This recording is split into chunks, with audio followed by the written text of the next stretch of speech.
decided we're dedicating a whole hour to chickens. And we can't celebrate the chicken without celebrating the egg. It's our first ever chicken show.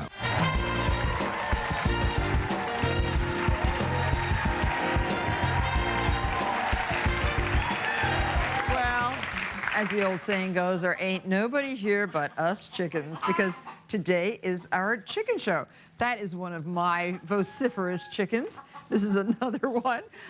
They'd rather be out at the coop, but I've been keeping chickens for over 30 years, and I just love backyard chickens.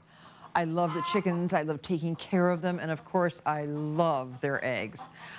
This is an Araucana. It lays those beautiful Easter-colored eggs, either blue or green or olive, sometimes even a pale pink. And you, hey, I know that one's getting ready to do right on top of the nice clean coop. Well, it's really funny because I remember back to the October 1994 issue of Martha Stewart Living magazine. There I am on the cover of my beautiful Turkey Hill chicken coop. There was a story about me and my chickens. We lamented about how unglamorous everyone seemed to find keeping chickens and how backyard chickens were disappearing, which was quite a change from the early part of the 20th century when just about everybody kept chickens. Look at this lady with one of her pet hens. And everybody felt really comfortable. Well, I'm happy to report that hen fever seems to be sweeping the nation once again. In fact, our audience today is filled with chicken owners. Give yourself a round of applause, of course. And just this past weekend, I was down in Tennessee and I visited with plantsman Don Shadow. And his grandson, Elijah, brought over 2 of his pet chickens to show me. And here they are. And Don Shadow showed us a trick, a very nice trick, by tucking the chicken's head under its left wing. Want to do it? You want to see? This is how to put a chicken to sleep. Whoop, I don't think I can do it, but I will show you at some point. This is a tape piece which we shot up in my farm in Bedford. In this case, the chickens came before the eggs.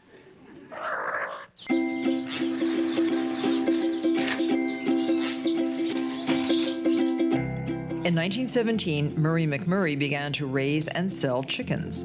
And 2 years later, he sent out his first catalog. Today, Murray McMurray Hatchery still sends out catalogs, and they sell 1.7 million chicks every year. We're standing at my new chicken yard with Bud Wood, who has worked at the Murray McMurray Hatchery for how long, Bud? Oh, since '87. Bud delivered the chicks yesterday on a Sunday by hand. He flew with them on his lap. Were they on your lap? No, they wouldn't let me put them inside the cabin, but we did get them in and brought them over on the plane. Well, I have 4 beautiful little chicken coops. I've seen a lot of chicken yards, but this is one of the best ones I've seen. Let's show you the baby chicks. This is how they are delivered. Now, tell us the procedure. They're hatched late Friday night, and they are processed overnight, and then in the morning, we box them up.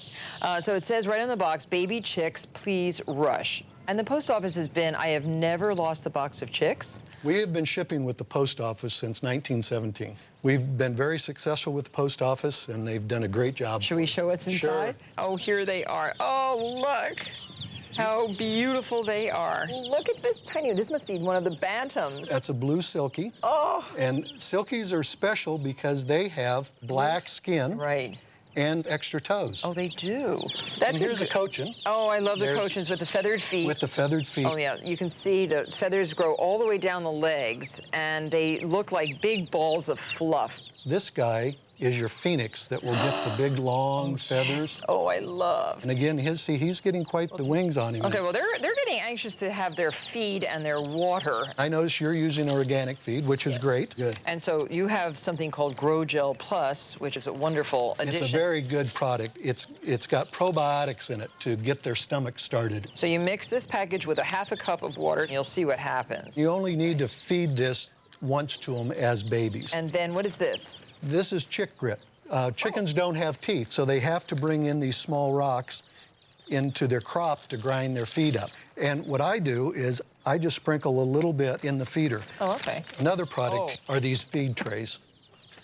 And they're disposable. They're made kind of like what an egg carton's made out of. Exactly. And you just sprinkle a little feed in there, and then you can put the grow gel right on top. Now, look what's happened to the gel. It really is jelly. Ooh, look at this. And just put that right in here. Put it right on top, and they'll be more attracted to the grow gel than they will to the feed. And then we can just sprinkle a little grit on top of that. Oh, how fabulous. So now, should we show how we dip their beaks? Sure. So here's a glorious creature. And now you just dip the beak. You hold their little head like this. Dip. Okay. See how he puts his head back to right drink? in the food. There. There you go. That's your new feed, and we're going to put you right inside your new house. Oops. Don't drown them. And right there. That's a good one. You look like you've done this many times before. This is my favorite part. Isn't it? Look at you.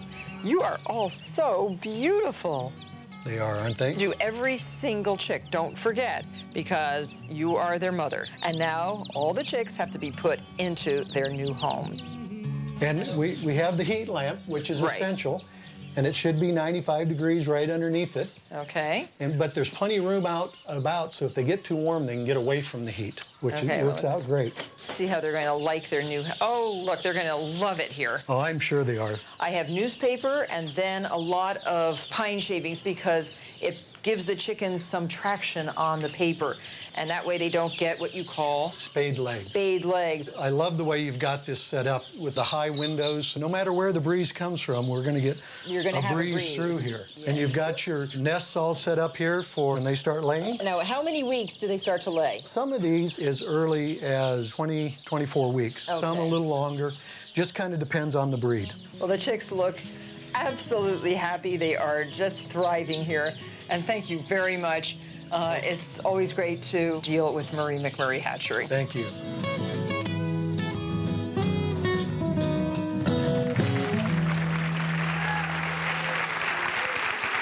Now I'd like to introduce you to Susan Orlean, who's the best-selling author. She recently wrote an article for the New Yorker magazine called The It Bird, The Return of the Backyard Chicken. Please welcome her to the show. It's so nice to have you on. So, Susan, you've written about so many amazing subjects, but what made you focus on chickens? A few years ago, I left Manhattan. I moved up to the country, and I assumed that I would get animals, and I figured I'd get a horse. That would finally fulfill my childhood dream. Of course. Were you one of those deprived children like I was? Yes. No pony? No pony, and I still remind my parents of this. But I was at the county fair, and I wandered through the poultry barn, and I caught hen fever. I saw for the first time how beautiful chickens are, how funny they are, as we're seeing here. Look at this. Look at this. And the incredible variety. It also occurred to me that they would be easy to keep and would provide me with a wonderful thing, which was now when I go to a dinner party, I bring a dozen fresh eggs instead of a bottle of wine. And you're the heroine, right? I am the most popular person in the neighborhood. We have a picture of Susan's son with the first chickens in their coop. There he is. How old is he in that picture? He's about 3, and he's here today. He's now 5 years old. Oh, My I see son, him out there. Austin. Hey, Austin, how are you? And this was, and those are eggs from our chickens. Oh, you have beautiful colored eggs. Yes. Woo. Yep. And that's another wonderful thing. Kids love chickens. They do. And they do. It's just like a kid The magnet. only child that I know who did not really love the chickens was Your daughter. Of course. Because she had to clean the coop. You're right. And she knows how. She knows how to clean the coop. And when her friends came over, they had to all clean the coop. Didn't you make them do that? He's a little young, but be forewarned. It's coming up. But it was one of the great things about that Igloo, which is a wonderful all-plastic coop that I ordered. It's made in England. Right. Comes with 4 chickens, and this Tukey is one of the 4 chickens that I got. 4 mail chickens. order. So how many eggs do you get? Now I have 7 chickens. I have 1 rooster and 6 hens, and I get about probably about 5 a day. That's so wonderful. So, yeah, it's absolutely. Do they take a vacation over the winter? Definitely. They you know, they're on holiday, and it's all pleasure. Chickens make people happy. They do. There's something about them. And for you, I guess it's the pleasure that's the best part of keeping them, or is it the eggs? I'd be hard pressed. I certainly think watching them socialize can keep me occupied for hours. Yeah. They're so funny. And They are. the egg